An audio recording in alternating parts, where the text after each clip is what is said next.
people saving whales and giving your thanks. Kuzuzangpola.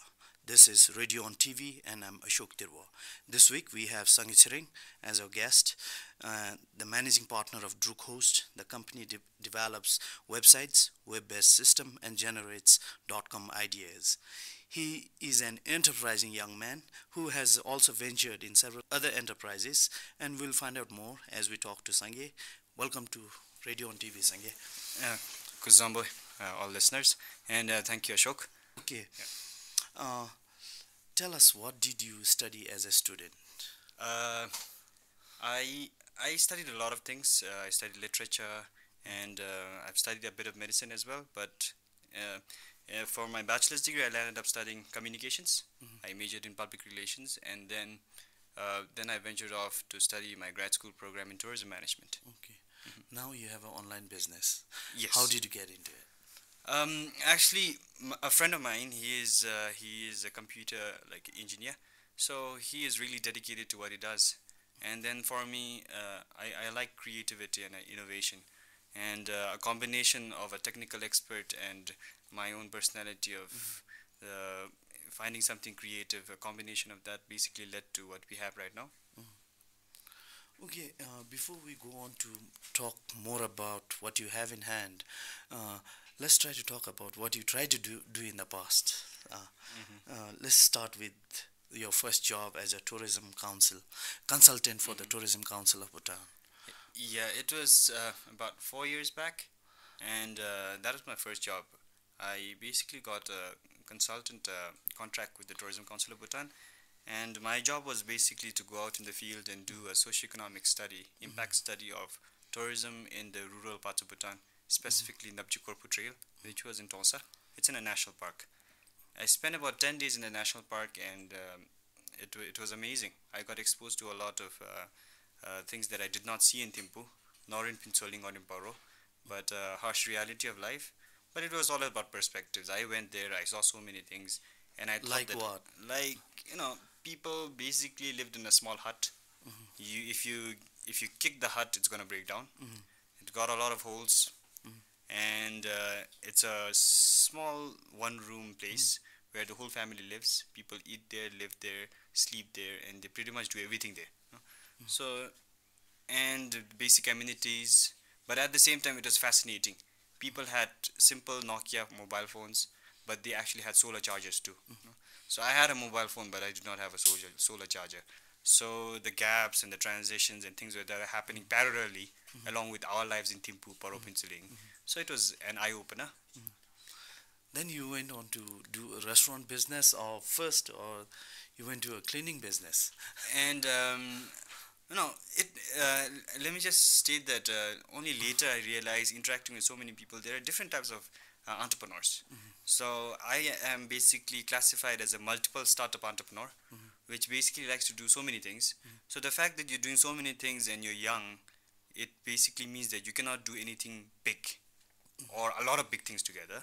So I did a lot of small things together, and with the help of Loden Foundation, before I started the restaurant, I started a cleaning service agency. It was called Mops and Condoms. And then I went on with the enterprise for about 2.5 years. And what happened there? A lot of experience to share. I have become, I would say that personally for me, a lot of experiences that I have been through has made me realize a lot of things. I have realized that not everybody is really looking for a job which just pays them well. It's just beyond that. There's so much complexities. But at the same time, one reality that has come and struck me is nobody wants to be a cleaner for the rest of their lives. So everybody was just looking for a gateway job until they get something better. And as for you, an unemployed youth, I interacted a lot with them. I had actually set up a meeting with the Ministry of Labour where there are about 7,000 at the moment, 9,000 unemployed youth. 100 of them looking for jobs came on the first day. Then by lunch break, there were only 50 of them who showed up. So by the end of the day, there was actually only one person who actually was willing to sign up. And then he actually had more money than me. He had a pan shop, and he actually had another shop too. So it talked a lot about mismatch of how people actually feel and the type of jobs that want to do. And when What about the market? the market, I would say that there was market, no? But the amount of money that people had, the disposable income for cleaners, or at least their mindset, was like cleaners deserve not much, like. And I think that for me, my cleaners were paid 6,000 Nutram starting salary a month. I used to buy them shoes, even mobile phones. Of course, it's the cheapest from Tashi Sell 800, but I provided everything. And then some institutions which were really nice, and they were basically Royal Textile Academy and Thimphu Tech Park. They were welcoming, and they said, hey, I understand your whole move to take for this blue collar job and thing, and then you seem committed. You yourself, you're coming and cleaning. So all these feelings together, they gave me a push, and it cushioned me a lot. It motivated me to go further. We went ahead. We did a lot of things. We even cleaned Dru Care for a while. So after all these things, but after a while, even I think even these agencies were running tired, not because of our service only. They were saying that, oh, okay, there's a budget constraint, maybe, and I guess maybe the whole economy not doing really well. That was a reason as well. But after a while, they were not really willing to take our services. But we have performed to keep ourselves alive. One-time cleaning services, like once or twice, like sometimes when they need it. So we got paid and we sustained ourselves. Before I shut down, we had 9 single mothers working for us. So almost every mother had about 2-3 kids being supported. So those feelings kept me going for about 2.5 years. But after a while, it came to a point where you get burnt out, and the hope is still there. I do want to revive it, but for the time being, me and my partner, so we just decided to keep it a little low. And another very interesting thing about all these ventures, of course, many people would think that he started too many things, that's why it failed. That's what they might think, the listeners out there. But I'd like to clarify that every business that I was doing, I had a partner. And I am a very strong believer in partnerships, working together, and forming a team. I think team is the way. It's creating a very good team actually helps you grow, like personally and even like work-wise, professionally. So, and then what happened with the Zego Express restaurant my restaurant. So yeah, the restaurant, basically it was a venture which was started at the spur of a moment. I met a very good chef through a friend, and that chef, he was also a believer that he wanted to do something. So I would say that when you meet a person like that who wants to do something, you actually try to like motivate him too. And then I haven't met a lot of chefs who actually wanted to do something too. So he's like, yeah, I'm quitting my job at this, I'm getting paid this much, but I'm willing to take risk. And if we can work together, let's do something. So I tried a couple of his food, and his food was good. I knew, maybe we could work it out. So we started a restaurant, and I guess too many dreams. I wanted to start up a restaurant. At the restaurant, maybe have a whole place where people come, talk, and then maybe go towards a lot of concepts like having a show, like a Friends sort of thing. But in a matter of a year and a half and doing too many small things, I realized that maybe I was losing focus, and that was a personal realization that I had. So with that realization, and then with so many smaller issues which were involved. The other thing is you also had to rely on your employee to run that restaurant. Yeah. Is that the reason why it didn't work? No, in a way, yes. I did not have the skill. So maybe the person with the skill and me as a manager, we could not connect at the same level. And maybe, I could not commit enough time to understand him, or maybe he did not commit enough time to understand me. So with all these issues, but it was never a fight or anything, it was just getting together and just said, hey, we have to shut it down. We have to bear a loss, but you're not going to bear the loss, I'll bear the loss. Simple understanding. And then we just go away. We still meet up sometimes, but he's moved forward and I move forward too. Now, before we continue with this talk, you have a song lined up for us, and then would you like to talk about it? Yeah, or maybe you could dedicate it to your friends, families. No, it's basically when I heard the song, it just made me find some sort of peace in the song, and at the same time, it motivated me to do something better, like do better something every day. And this guy is just a simple guy, Xavier Rudd, not very commercial. He's like not very out there commercial, but he says a lot of things that I feel. He talks about nature, he talks about love, he talks about care, understanding, and about all those things that one could do. And that's about it. It's called Better People by Xavier Rudd. People say okay, do enjoy the song. And giving your thanks to our seas, and my respect to the ones in the forest, standing up for our old trees, them giving food to the hungry, hope to the needy, give life to a baby, give care for free, 'cause there's freedom around us. We have everything we need, and I will care for you, 'cause you care for me, and we all have opinions. Some of them get through, but there's better people with more good to do, good to do.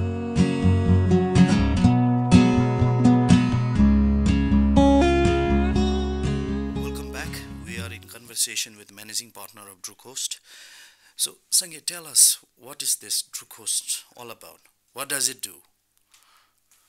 Dru Host, we build websites and we build systems. It was actually started like a long time back, I would say, maybe 2001. Like we were in YHS that time, Nyachepu. And then we went separate ways, pursuing education, college. But even while we were away, I was in Thailand, my friend was in India, another friend in CST Pinsuling. But we kept in touch through a blog which was being run by all of us. And the main guy, he was still making some pocket money out of, building stuff. And we got back, and one of my friends, he was working for a bank, the other friend is an engineer. But for me, I came back and I decided to employ myself. I was like, okay, let me just, I think I need to do something on my own. So I never looked for a job, and I basically started doing my own thing. And for about a year, we were running it. They were in their offices, but I was here and we were running the show. They were doing the things at night. But after a year of doing it, they basically realized that, hey, we're making enough money to sustain ourselves. So they quit the jobs. So full time, we came in. And we started off with small graphic design and web development. But then now we have moved ahead. We have delivered a product to government agencies, even NGOs. We have even worked for agencies outside of Bhutan. But we see ourselves as a firm which would actually pursue some sort of a breakthrough in a .com idea. And then that idea keeps us going every day. But for sustenance, we do web development and systems development. So it is a business related to information, And then, do you think we have many people who understands information as a product that will add value to whatever they are doing? And then there are people willing to spend it. Are there people willing to spend on it? I guess now people do understand that information is knowledge and knowledge is power. But at the same time, what is really happening around the world, let's say like using Google, I think we do not think too much. For example, for me, I have gone to the extent where I go that if I go on Google and I put Bhutan and I search, I think for me, I know that anytime I put Bhutan and search, all the servers around the world which has Bhutan in it is going to come alive. Boom, boom, boom, boom, boom. And that much amount of energy is being consumed. That much amount of servers and so many things happening. We just think that it's just Bhutan and I'm searching and it's coming here. But all those information are stored somewhere. So we have to think from a whole different perspective, and that maybe in a way is missing because people are not really aware about it. But at the same time, there's so much information out there, and aggregating it together can create a lot of knowledge. And maybe a small movement has started where people have realized. And I would say that it's not just us. There are a few other firms too who are working on .com ideas. So definitely a movement has started, but I think there could be a lot which could be done to let people know that whatever you do, information is power. On a similar line, you have this shop.bt. How is it doing? Tell us about it. Shop.bt is it started off as an online grocery store. We ran for 6 months, then we shut it down, the idea, but Shop.bt is still there, where any Bhutanese out there, and when I say that, anybody listening who wants to own a shop for free, go on shop.bt. It takes about 20 minutes to sign up. You can create your own shop. Like owning a real shop in Thimphu, Norzinlam, or Thorilam is it? I'm not really sure. It's very expensive. So before you venture out, especially young kids out there, you want to sell socks, 5 pairs, go on shop.bt, set up a shop. You want to sell cupcakes, go on shop.bt, set it up. It's for free, and it is going to be free for a long time. And we have about 50 shops at the moment, to answer your question. And these shops, it was difficult for them to come online. We have about 500 registered users actually. So first thing was, when somebody signs up, we send a link to their email. So if about 700 people signed up, 200 people did not even bother to go back and click on that link which is sent to the email to activate that account. So we lost 200 people there, which shows simple laziness or ignorant. People are not interested. They were curious, but they lost interest. So the rest 500 actually clicked on the link and they signed in. They were like curious. Okay, fine, let's see what's there. But out of that, we got only 50 shops. And those 50 shops, I would say maybe 10 or 20 belongs to my own friends. I actually showed them how everything is done. We even tried to hire some people and paid them for every shop they sign up. But no, it doesn't happen. And I would not name the shop, but I made a list of shops. High probability shops would sign up. I went there personally to convince them, but the first question they asked me was, what do I get out of it? By signing up on shop.pt. And of course I explained blah blah, this, that. So basically you're providing a free online platform to do business. Okay, but I see a conflict there with the licensing system of that we have. No, I agree to some extent, but everything is not like black and white. It's gray here in Bhutan sometimes. What basically I do is I have IT business, IT consulting business license. So basically I own a shop there, and the fact that I'm not really selling anything physically myself, and most of those shop owners already have a shop license, so it should not be a problem. And then for the younger people, how I see it is, if they can employ themselves, maybe licensing is not even an issue. But definitely I'm sure maybe trade has something to say about it. Department of Trade, maybe they have something to say. But I grew up in Thailand, and what I realized is, for example, if I have a building and I want to start up a restaurant, which is basically creating self-employment, and I'm less dependent on the government, I can open my restaurant anytime I want. And then the fact that I don't need to get a license, if I want to shut it down, I can shut it down any day I want to. So all it takes is sleeping one night and realizing, okay, tomorrow I want a restaurant. You can go, get your stuff, start up a restaurant. Makes it much easier. Don't you see it will be very difficult for the government to regulate, because we should keep an eye on who is doing what.